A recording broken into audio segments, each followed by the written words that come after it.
तर आज बनवून दाखवणार आहे तुम्हाला भोपळ्याची भाजी, दुधी भोपळा. आता टाकला आहे जिरे फोडणीला आणि तेल खूप गरम झालेलं आहे.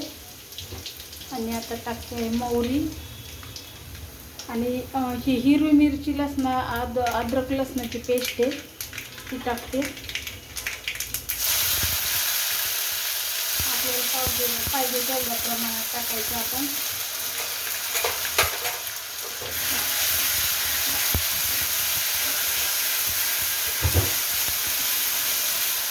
आता ही चांगली परतून झाली का हे स्वच्छ धुवून भोपळा असा बारीक फोडी करून घेतलेला आहे ते आता मिक्स करायचं.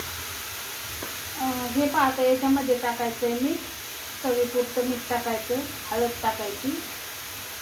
लाल मसाला तुम्हाला टाकायचं तर टाकू शकता किंवा नाही टाकलं तरी चालते. मी थोडासा टाकला आहे चवीपुरता. आणि आता याच्यात टाकायचं शेंगदाण्याचा कूट.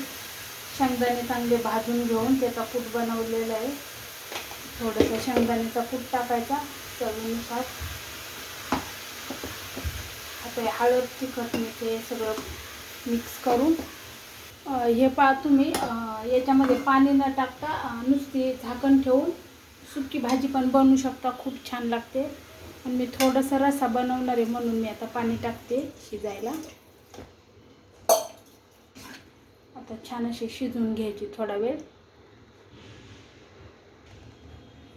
कोथिंबीर टाकून घ्यायची. कोथिंबीर चांगली शिजून निघली का त्याची चव छान लागते. कोथिंबीर शिजली ना अशी रश्श्यामध्ये त्याची टेस्ट अजून चांगली लागते म्हणून अगोदरच टाकायची शिजायला. तर हे पहा अशा प्रकारे कसली छान असा कलर आलाय आणि एवढी छान झाली आहे ना, चविष्ट एकदम. खूपच छान झाली आहे ही भाजी. तर हे पहा अशा प्रकारे भाजी नक्की बनवून पहा भोपळ्याची. तुमच्या घरी जर कोणी लहान मुलं खात नसतील ना तर नक्कीच खातील. जरी फोडी नाही खाल्ल्या तर हा असा रस्सा जरी खाल्ला त्यांनी तर ते जीवनसत्व भोपळ्याचं जे आहे ना जीवनसत्व ते ह्या रश्श्यामध्ये पण उतरतं. तर अशा प्रकारे नक्की तुम्ही पण भाजी बनवून पहा आणि कशी झाली भाजी ती कमेंट करून सांगा. चपाती बरोबर, भाकरी बरोबर, भाताबरोबर पण खाऊ शकता. ही अशी रस्सा केला जराशी का